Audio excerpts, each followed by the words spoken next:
Hello, my dear friends. The question we are going to consider today is a question taken from a well-known topic in physics, the concept of machine.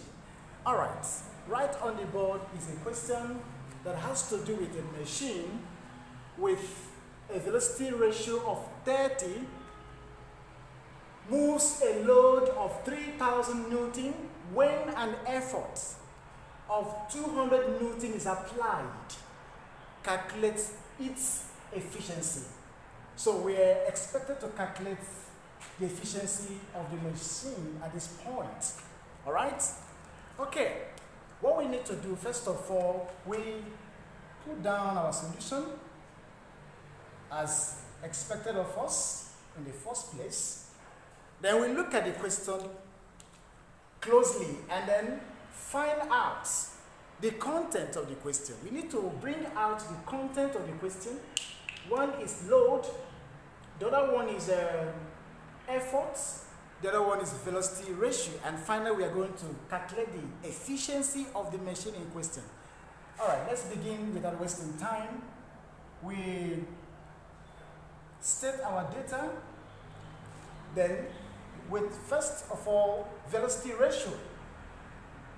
Velocity ratio of the machine is given as 30, right? So we put it down as 30. But then the question is, what is the meaning of a velocity ratio of a machine? It is simply the distance, the ratio of the distance moved by effort to the distance moved by load. That is what the velocity ratio of a machine stands for. All right. Having stated that, the next thing we are going to consider is the load, according to the question. So the load here is represented by letter L, okay, and is giving us 3,000 Newton. What an amount of load, so large, all right? Then we consider an effort of 200 Newton is applied. Effort here is represented by letter capital E, 200 Newton is applied. Then we are asked to calculate its efficiency, the efficiency of the machine in question. This is the second time I'm saying this, for us to understand what we are asked to find. All right, so the efficiency is represented with a calligraphic E. This is unknown, all right? This quantity is unknown, and that is the one we are looking for, all right, whose value we are trying to find. Then, having stated this content or this information, we ask ourselves, what is the appropriate formula to be applied for us to get this? In machine, the concept of machine has it that the efficiency of machine can be calculated using this formula. The ratio of a mechanical advantage to velocity ratio times 100%. So with this relation, we can calculate the efficiency of any machine, right? Okay, but if you check the content of the question, one would see that the content does not have a mechanical advantage. It doesn't have mechanical advantage. It then means we need to first of all look for mechanical advantage of the machine before substituting where we are supposed to substitute and then find the remaining one. All right, so mechanical advantage. Okay, but before we move on before we find the mechanical advantage of a machine, we need to understand what mechanical advantage of a machine simply means. All right? It simply means the ratio of the load to the effort.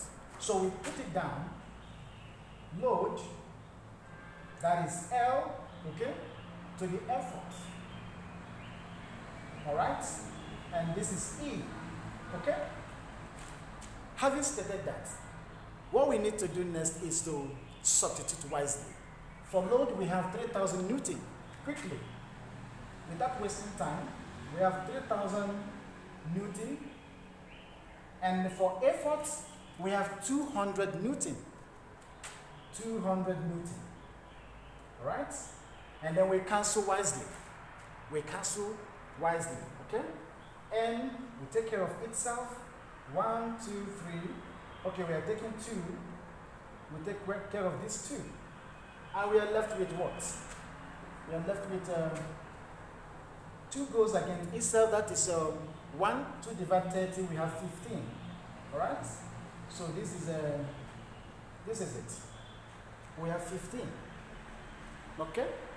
It means that the mechanical advantage, MA, is equal to 15. Very simple. Very simple. Now we have found the value of the mechanical advantage of the machine. Very simple as that. Okay. What we need to do next, we consider the relation given to us. That's the formula now. Where we have mechanical advantage, we substitute with 15. And then where we have velocity ratio, we substitute with 30. And that does it. We move on. The efficiency is given as mechanical advantage is 15. It has been found. The velocity ratio is given as 30. Confirmed, right? And then all multiplied by 100%. Okay? So we continue. If we do what we're supposed to do here, okay? You can see what will happen. We do that. If 15 divided, it's the last one. 15 divided is 2. And we have 1 all over 2 times 100%. Okay? 100%. And if we continue to simplify, we'll arrive at 0.5 times 100%. Okay, I love this. Quite simple. You see how we are making progress. And then finally, the answer becomes 50%. Okay? Therefore, the efficiency of the machine is given as a 50%. That is it. It has been solved. It has been solved. Okay? From known values to unknown value. Right? So we have found the unknown value, which is the efficiency of the machine. My dear friends, thank you for your time. And I urge you once again to subscribe to our YouTube channel at Levi Kingsley. Follow us on Twitter, Instagram, Pinterest, Likey, LinkedIn, and like